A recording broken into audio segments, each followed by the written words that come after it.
The first time I saw Captain Miracolos, she was bleeding into the cargo deck of our transport vessel, and I thought she was dead. Let me back up. My name is Vekthar, and I serve as a logistics coordinator for the Galactic Trade Consortium. Boring job, right? Wrong. In this line of work, you see everything. Smugglers, pirates, mercenaries, the occasional diplomat who thinks rules don't apply to them. I've cataloged 17 different species' criminal tendencies, filed incident reports in 9 languages, and survived 3 boarding attempts without firing a single shot. But nothing, and I mean absolutely nothing, prepared me for what happened when the human walked onto my ship. The distress beacon came through at 400 hours, station time. My second-in-command, a Thulian named Grex with too many eyes and not enough common sense, picked it up on the outer rim scanners. "Small craft," he chittered, mandibles clicking nervously. "Drift pattern suggests engine failure. Life signs detected." I groaned, all 4 of my stomachs churning. Rescues meant paperwork, mountains of it. "Fine," I muttered, adjusting my thermal suit. "Bring them in. But if they start shooting, you're filling out the forms." The craft that limped into our bay looked like someone had taken a perfectly good shuttle and introduced it to an asteroid field. Repeatedly. With enthusiasm. Scorch marks decorated the hull in artistic patterns that screamed pirate attack, and half the stabilizers were just gone.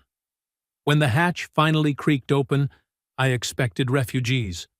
Maybe a family fleeing conflict. Perhaps a merchant whose luck had run out. Instead, a woman stumbled out, pressed one hand against the bulkhead, and promptly collapsed. Human. Definitely human. I recognized the species from the briefings, though I'd never met one personally. Bipedal, relatively fragile, prone to making decisions that would give any sane being a panic attack. This one had dark hair matted with dried blood, skin several shades paler than healthy, and a uniform that had seen better decades. Grex skittered backward. "Is it dead?" "She," I corrected, moving closer. "And no, still breathing." What I noticed next made my secondary hearts skip a beat. Strapped to her back was a child, maybe 6 standard years old, wrapped in thermal blankets and very much alive. The kid blinked at me with enormous brown eyes. "Hi," the child whispered. I did what any reasonable being would do. I yelled for the medical bay. 3 hours later, our ship's doctor, a perpetually annoyed Vexian named Sala, emerged from the examination room. The adult has a concussion, 3 fractured ribs, severe dehydration, and what I can only describe as exhaustion so profound, I'm amazed she made it to your bay, Sala announced, clicking her beak disapprovingly. The child is fine, scared, but unharmed. Can she talk? I asked. The human? Oh, yes, and she's been asking for you. I found Captain Miracolos sitting upright, despite Sala's protests. The child, whose name I learned was Danny, asleep in a chair beside the medical bed. The woman looked like death warmed over, but her eyes were sharp, calculating, taking in every detail of my ship's interior with the focus of a predator. "You're the captain here?" Her voice was rough, probably from screaming during whatever nightmare she'd escaped. "Logistics coordinator," I corrected. "Close enough. Want to tell me how you ended up as space debris?" She smiled, but there was nothing friendly about it. "Raiders. The Scorvath Syndicate, specifically. They hit our colony transport 6 days ago." I felt my scales ripple. The Scorvath Syndicate wasn't just dangerous. They were legendary for brutality, efficiency, and leaving absolutely no witnesses. Ever. "You survived a Scorvath attack?" I tried to keep the disbelief out of my voice. "Failed spectacularly." Survived seems generous, Mira said, touching her bandaged ribs gently. They boarded us, killed the crew, started rounding up passengers for the slave markets. I was a security officer on that transport. Not much I could do against 30 armed raiders with a single sidearm. Then how? I hid. Took Danny, found a maintenance shaft, stayed quiet for 2 days while they stripped the ship. When they left, I grabbed an escape pod and ran. Simple. Practical. Absolutely terrifying. When you considered the discipline required to stay silent while listening to your colleagues die. The thing is, Mira continued, her expression hardening, they're still out there.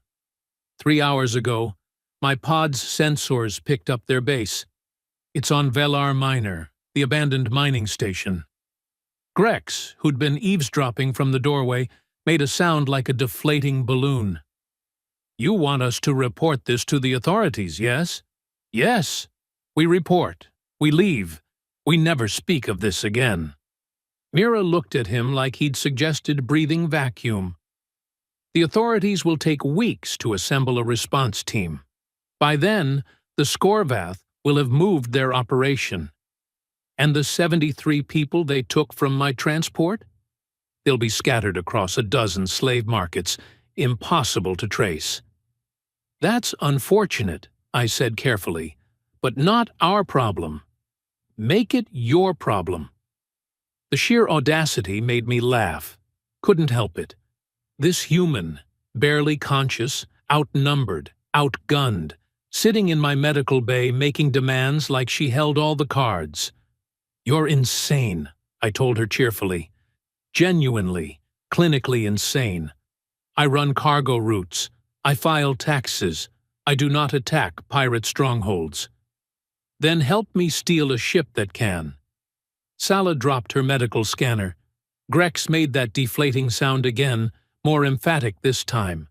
I stared at Miracolos and wondered if humans were always this spectacularly reckless, or if I'd just won the cosmic lottery. No, I said firmly. Absolutely not. Not happening. I have a reputation to maintain, insurance premiums to consider, and a strong preference for keeping my internal organs internal. Mira stood up. Sala squawked protests, but the human ignored her, moving to the viewport, where Velar Minor hung in the distance like a promise of violence. There's a woman on that station, she said quietly. Her name is Elena Frost. She was traveling with her daughter. The raiders took them both. The daughter is 8 years old. She turned to face me, and I saw something in her expression that made my scales itch. I made Elena a promise. I told her if I got out, I'd come back. I told her I wouldn't leave her kid in that place. Noble, I admitted, but suicidal. Probably. Definitely. She smiled again, that same predator's expression. Here's what I know about you, Vekthar. You've been running legitimate cargo for 12 years. Clean record. No violations. You pay your crew well. You follow regulations. And you pride yourself on being the most boring transport operator in 3 sectors. Thank you. But 4 years ago, you filed an insurance claim for a shipment of medical supplies that mysteriously vanished during a routine inspection. The supplies turned up 2 weeks later on Refugee Station Theta, unregistered and untraceable, right when a plague outbreak hit. My secondary hearts stopped entirely. I don't know what you do. And 6 months before that, your shipping manifests show a gap. 3 days unaccounted for. But Galactic News reported a prison transport experiencing technical difficulties in that exact sector. 12 political prisoners escaped. Funny coincidence.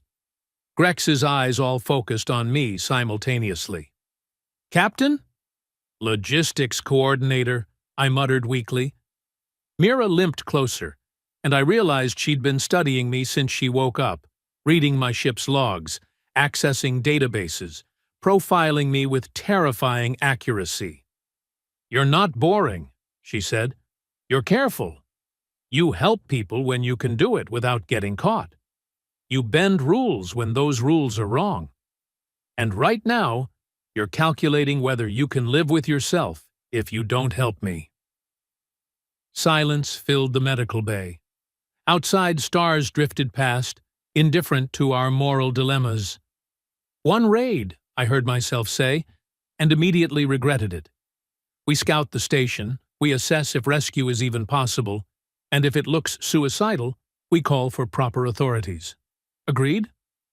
Agreed. Liar. We both knew she was lying, and we both knew I was going to help her anyway. Grex made a sound like a dying accordion. "We're all going to die." "Probably," I agreed. "Sala, start prepping combat medical supplies." "We don't have combat medical supplies." "Then improvise." Planning an assault on a Scorvath base required either brilliant tactical minds or complete idiots. We had neither, so we improvised with caffeine, desperation, and highly questionable decision-making. Mira spread holographic schematics of Valar Minor across my command table. The mining station was old, pre-consortium, built by a species that valued function over aesthetics, multiple levels, redundant systems, and more blind spots than a surveillance nightmare. "They'll have guards here and here," Mira indicated with her finger, highlighting key choke points. "Standard patrol patterns rotate every 4 hours.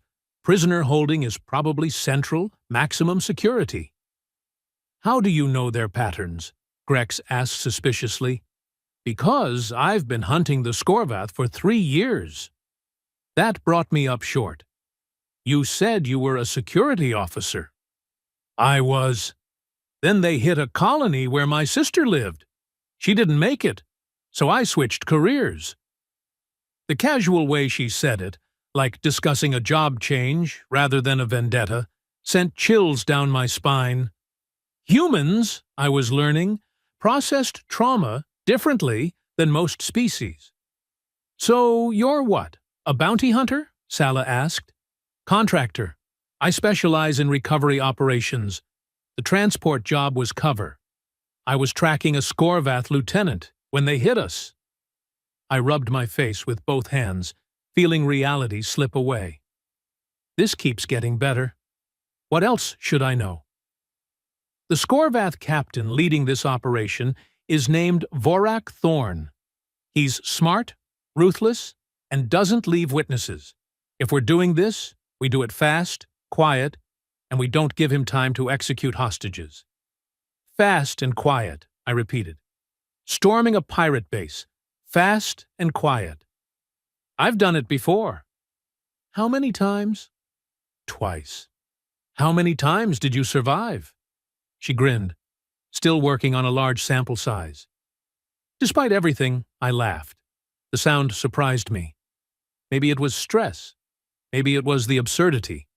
Maybe I was finally losing my mind. "Okay," I said, pulling up station specs. "Here's what we have. My ship has decent shields but terrible weapons. We're outgunned, outnumbered, and outmatched." "I like those odds," Mira said. "You would. However, we do have advantages. This transport is registered as consortium affiliated. We can request docking clearance under the guise of delivering supplies. They'll scan us. Let them. Our cargo hold currently contains medical equipment, food supplies, and absolutely nothing that screams rescue operation." Sala clicked her beak thoughtfully. "We could hide weapons in the medical shipment. Combat gear disguised as surplus hospital equipment." "We don't have combat gear," Grex reminded everyone. "We will after we stop at Outpost 7, I said, already calculating routes. "There's a quartermaster there who owes me several favors and doesn't ask questions." Mira studied me with new respect. "You've definitely done this before."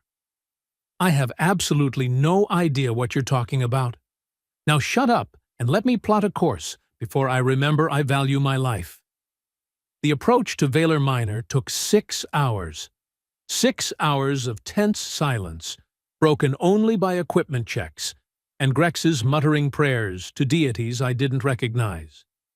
Danny, bless the kid, stayed remarkably calm.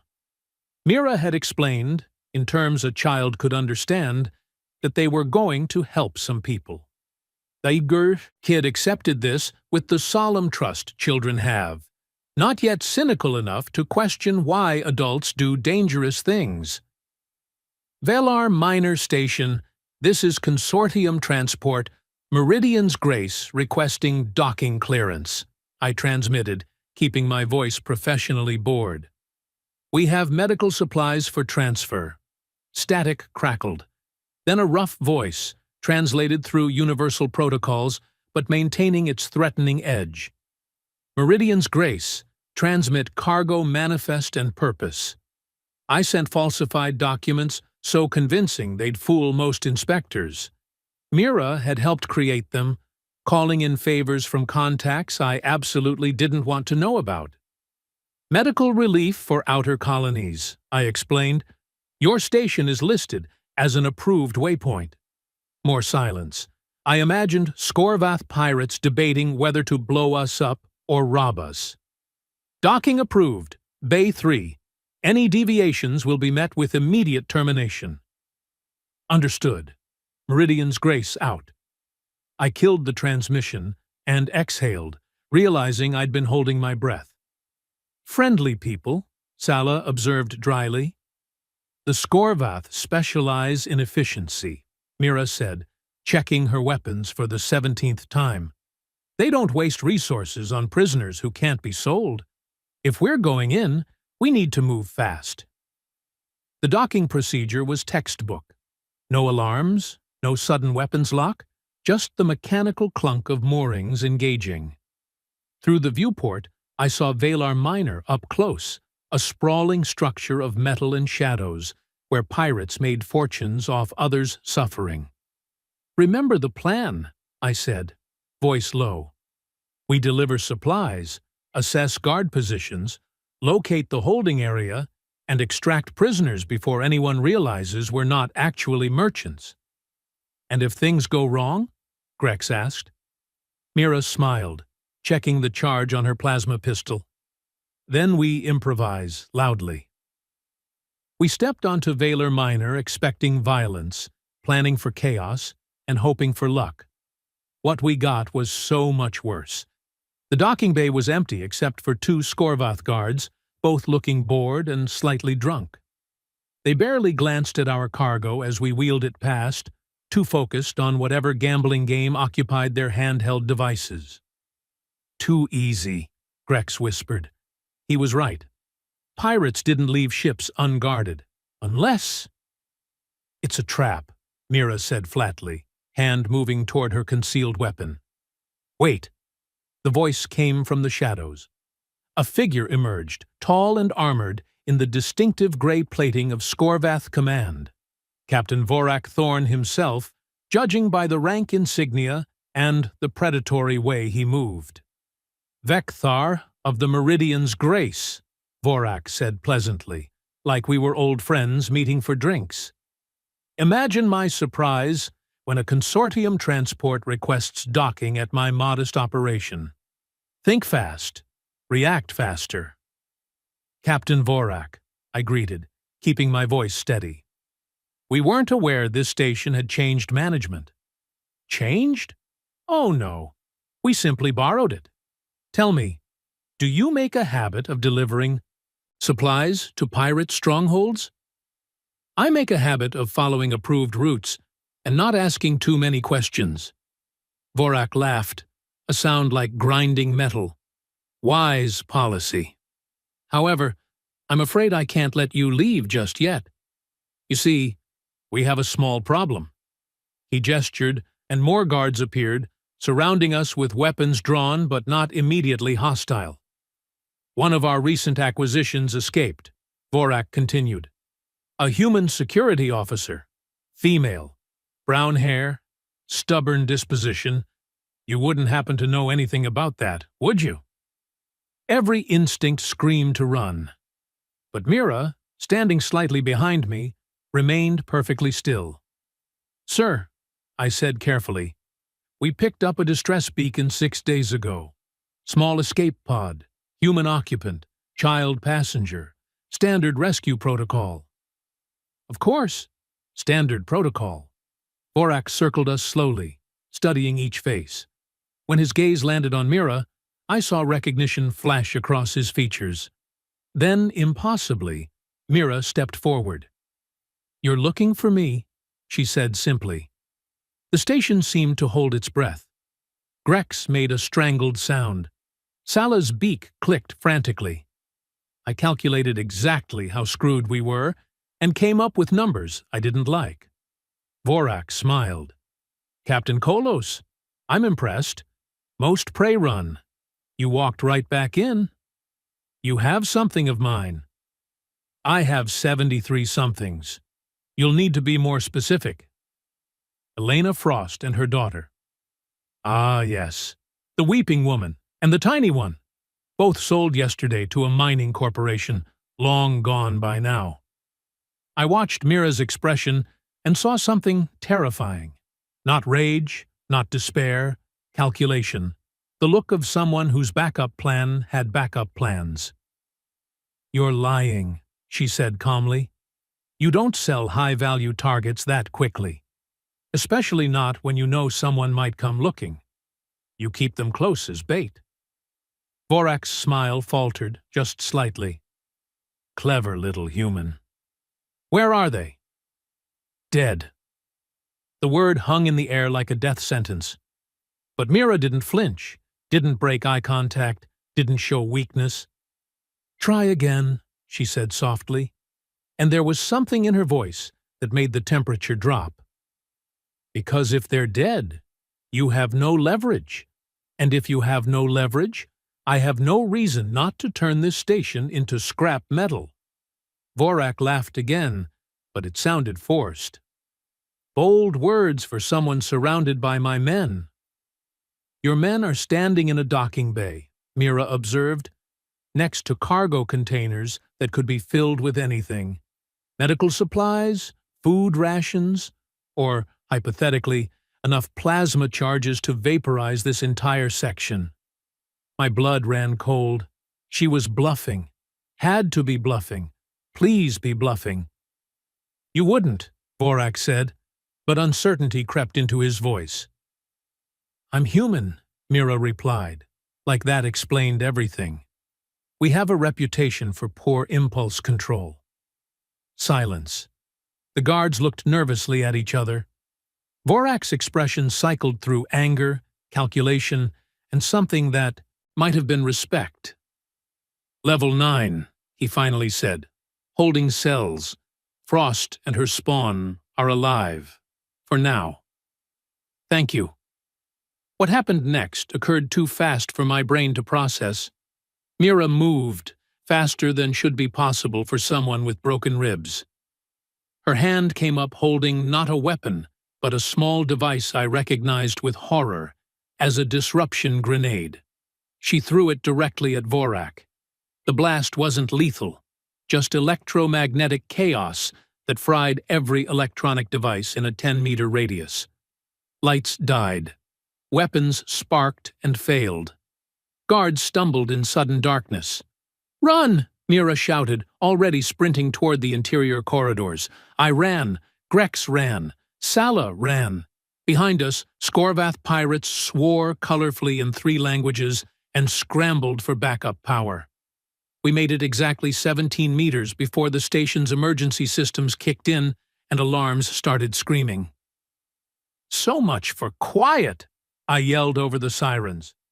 "Quiet was never really an option," Mira shot back, navigating through corridors with the confidence of someone who'd studied every schematic. "Level 9, East Wing, follow me." We followed. What choice did we have? Behind us, angry pirates with functioning backup weapons were rapidly closing the gap. This, I thought grimly, is why I should have stayed in accounting. Level 9 of Valar miners smelled like despair, and recycled air that had given up trying. The corridors narrowed as we descended, maintenance lights casting shadows that moved like living things. Behind us, the sounds of pursuit echoed, boots on metal, shouted commands, the distinctive whine of charging weapons. Mira moved through the station like she'd built it herself, taking turns without hesitation, avoiding what I assumed were surveillance cameras. My lungs burned, all 4 of them. Grex wheezed behind me, his carapace clicking with stress. Sala kept muttering medical observations about our declining physical states. "Next left," Mira called, sliding around a corner with practiced ease. "Holding area should be straight ahead." Should be. I'd have appreciated more certainty from the person leading us deeper into a pirate stronghold while being actively hunted. We burst through a reinforced door, Mira somehow producing an access card she definitely shouldn't have possessed, and found ourselves facing a long corridor lined with cells. Energy barriers flickered across each opening, and behind them, faces appeared. Dozens of them. The prisoners from the transport, looking hollow-eyed and terrified. "Elena!" Mira shouted, scanning the cells rapidly. "Elena Frost!" A woman stumbled to the barrier of the 3rd cell, gripping a small girl protectively. The child, maybe 8 years old, had her mother's dark hair and the kind of haunted expression no kid should ever wear. "Mira!" Elena's voice cracked. "You came back. You actually came back. Told you I would." Mira was already working on the cell controls, fingers flying across the security panel. "We're getting everyone out." "Everyone?" I interrupted, gesturing at 73 prisoners in various states of health and panic.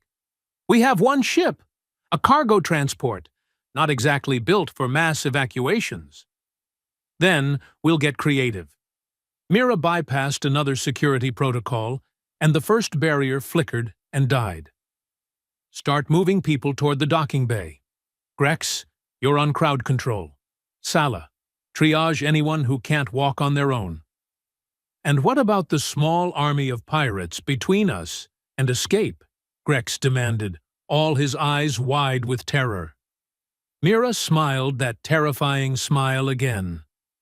"Leave them to me."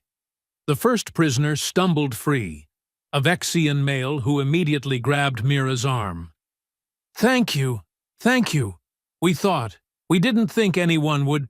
"Save it for later," Mira said, not unkindly, already moving to the next cell. "Right now, move fast and stay quiet." Quiet lasted exactly 40 seconds. The pirates hit us like a tactical nightmare, pouring into the corridor from both ends with the kind of coordinated assault that proved Vorak hadn't risen to captain through luck alone. Plasma bolts lit up the space, scorching walls and sending prisoners screaming back into their cells. I dove behind a support column, my sidearm, which I'd hoped never to actually fire, suddenly feeling very inadequate in my trembling hands.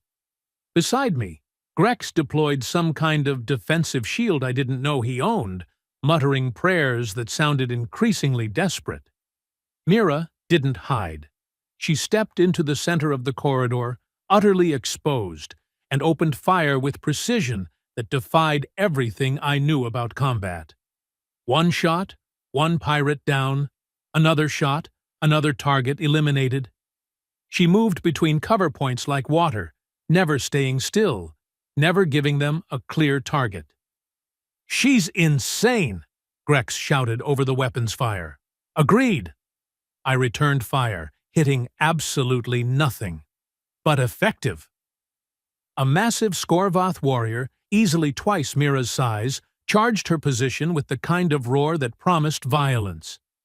She waited until he was 3 meters away, dropped into a slide that took her beneath his swing, and shot him in the knee joint. He crashed down, and she was already moving, retrieving his weapon before he hit the ground. Now armed with a proper assault rifle, Mira transformed from dangerous to absolutely terrifying. She laid down covering fire that forced the pirates back, shouting orders that somehow cut through the chaos. "Sala, get those prisoners moving! Vec, I need that secondary exit you noticed in the schematics." Secondary exit? I'd barely glanced at the schematics while trying not to vomit from stress. But she was right. There had been another passage, maintenance access, leading toward the outer ring. "Through there!" I pointed at what looked like a solid wall but should have been a concealed door. "Section 7 maintenance shaft." Elena Frost, bless her courage, took charge of the prisoners. "Everyone follow him. Stay low. Move fast. Protect the children." They moved like a frightened herd, desperate and clumsy, but motivated by pure survival instinct. I led them through corridors I barely understood, following half-remembered station layouts and pure luck, while behind us, Mira held off an entire pirate crew with nothing but attitude and ammunition. The maintenance shaft was exactly as terrible as I'd feared. Narrow, steep, designed for repair drones rather than panicking biologicals. We climbed, squeezed, crawled through spaces that made Grex's carapace scrape against metal, and drew whimpers from exhausted prisoners. "Keep moving," I urged, my own muscles screaming protest. "Just a bit further." We emerged into a cargo staging area, thankfully empty, just 2 levels above the docking bay. So close. Impossibly close. All we needed was... Vorak Thorn stepped from the shadows, and my heart sank collectively. He wasn't alone.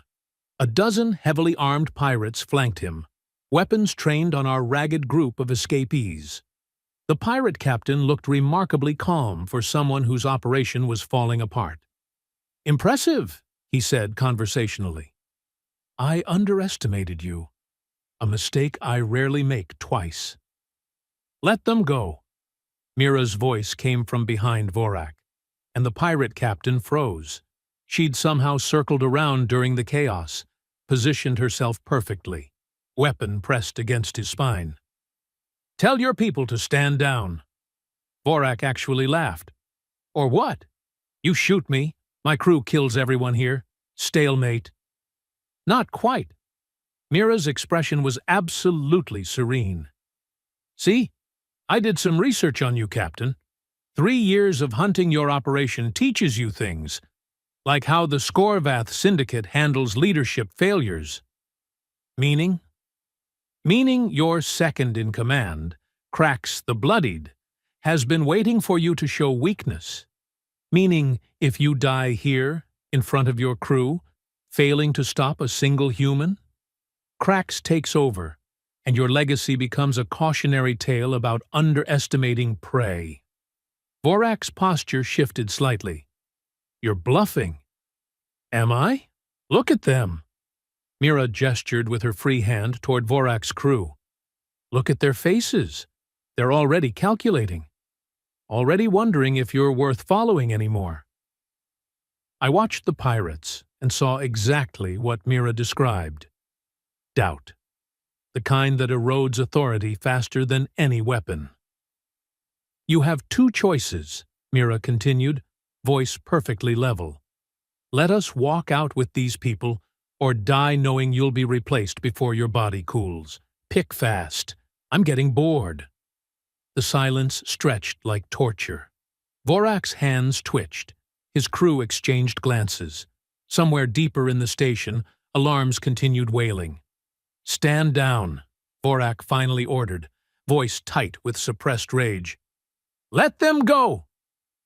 "Captain?" one of the pirates questioned, weapon still raised.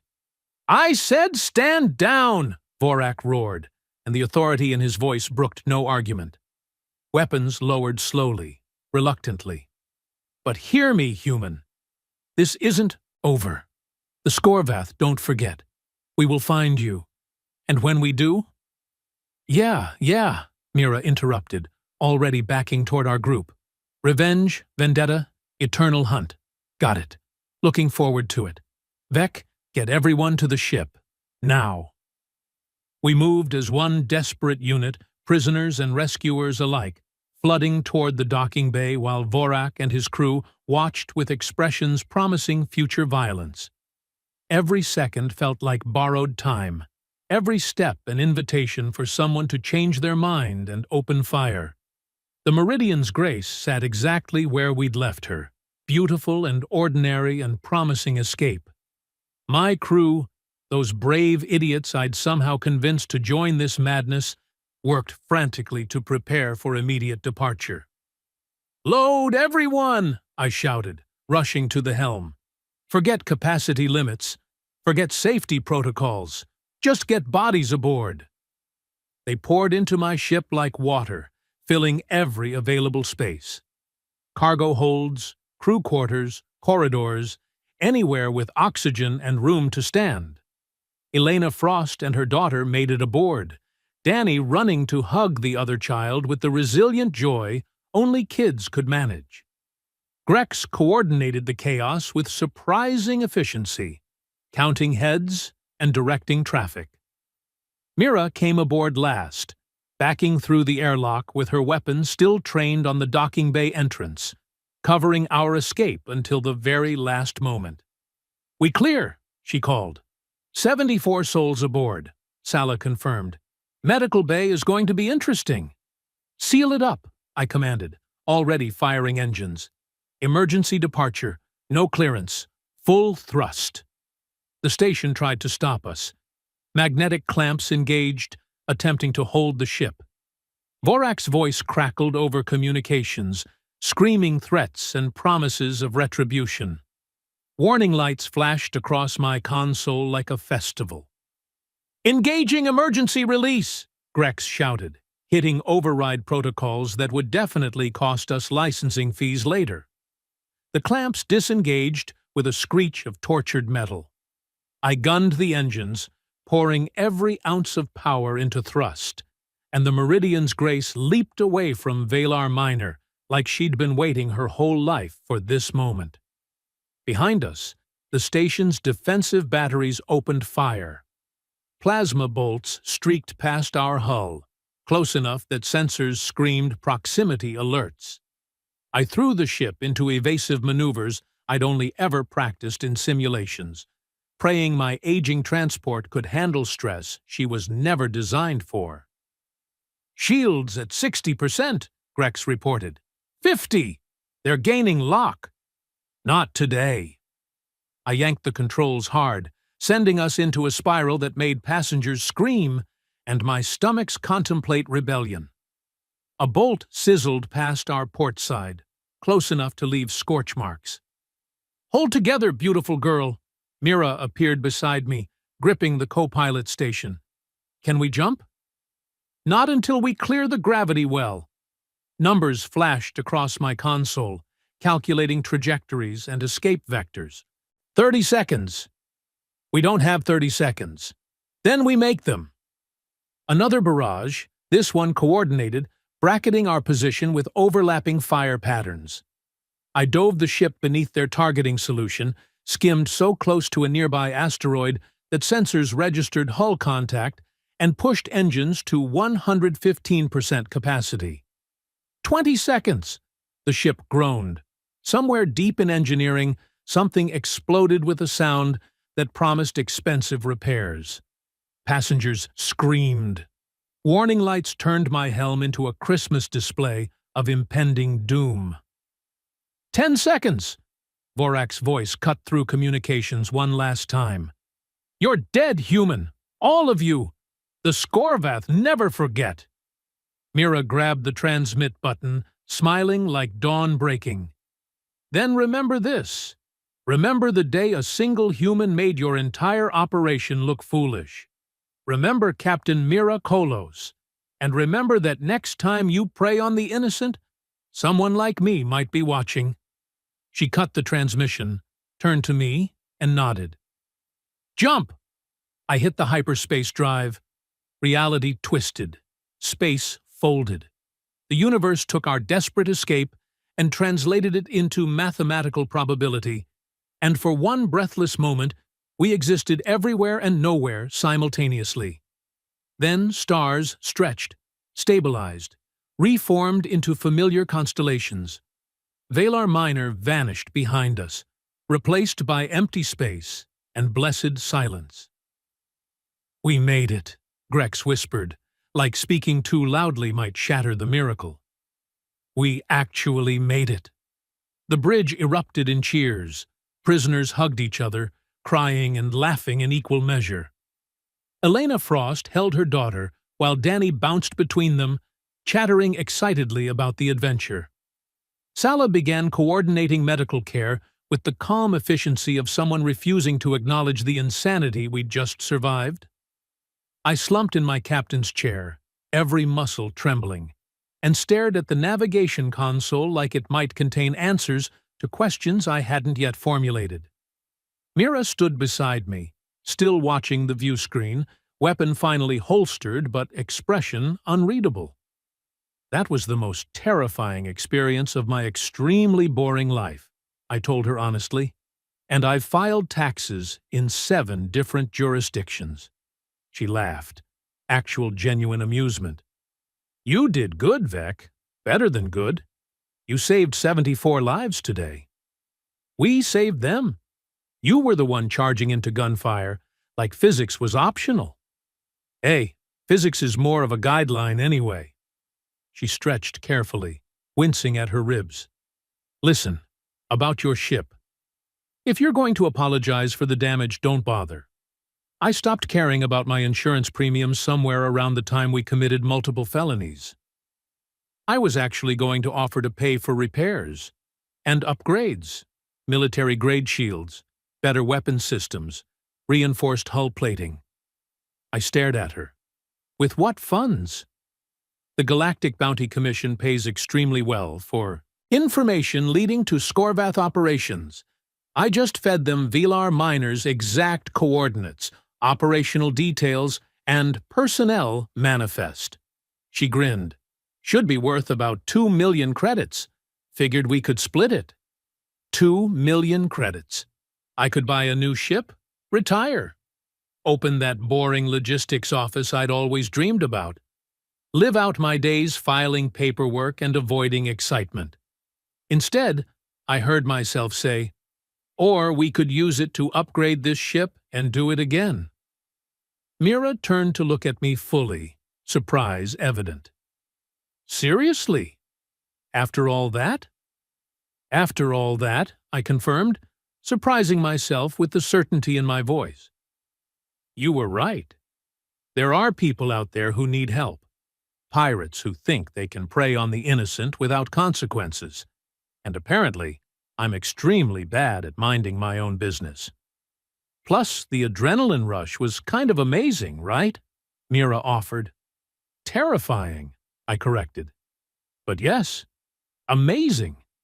Grex approached, looking exhausted and traumatized, but somehow proud.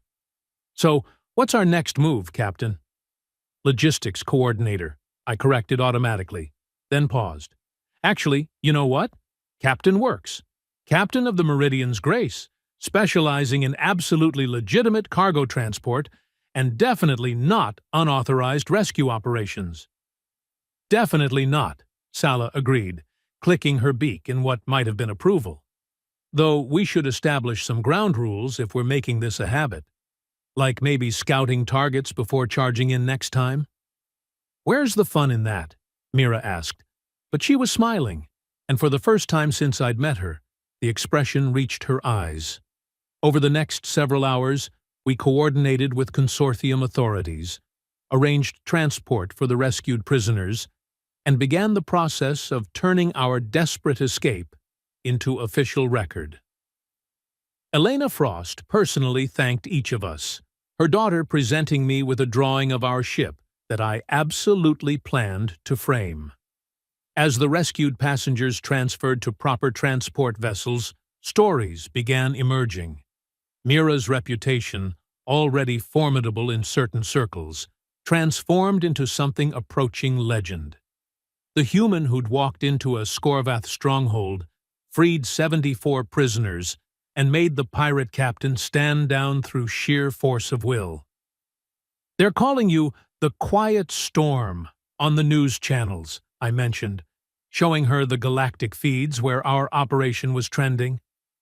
Apparently, witnesses say you moved through that station like weather, inevitable and unstoppable. Ridiculous, Mira muttered, but I caught her smile. Weather doesn't carry weapons. No, just the ability to reshape landscapes. I pulled up another feed, this one showing Vorak Thorn's recorded transmission.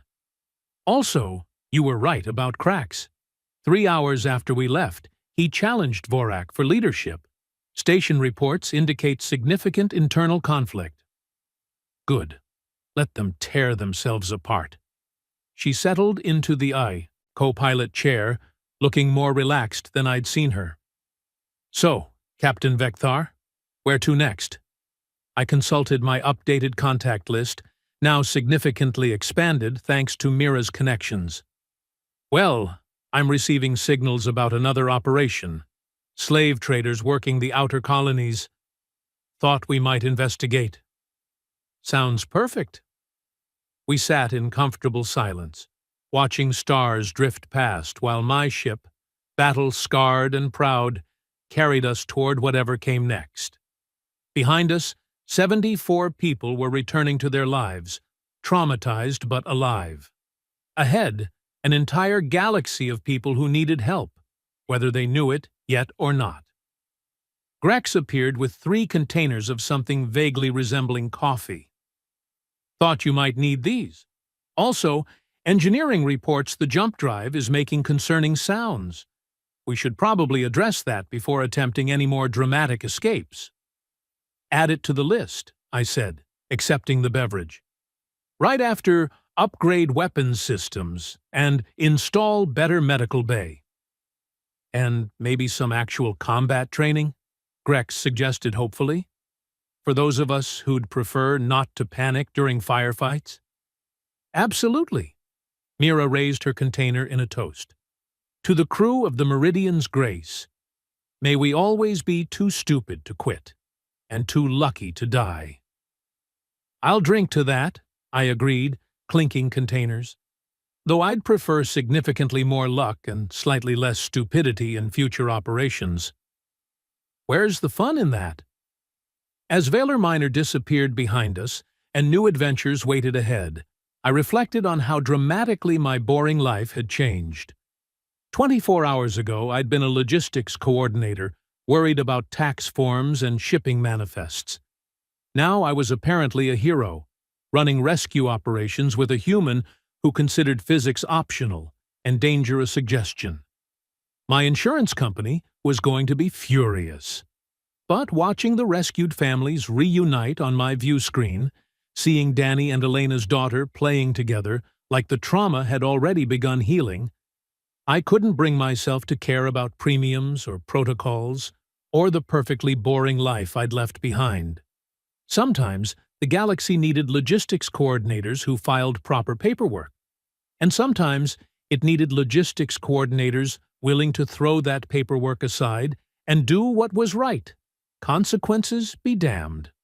The Skorvath would remember Captain Mira Kolos, the quiet storm who'd silenced their operation and freed their prisoners.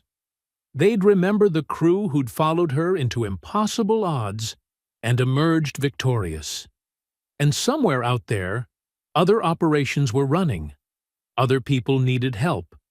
Other pirates thought themselves untouchable. They were wrong. We were coming. And we were just getting started.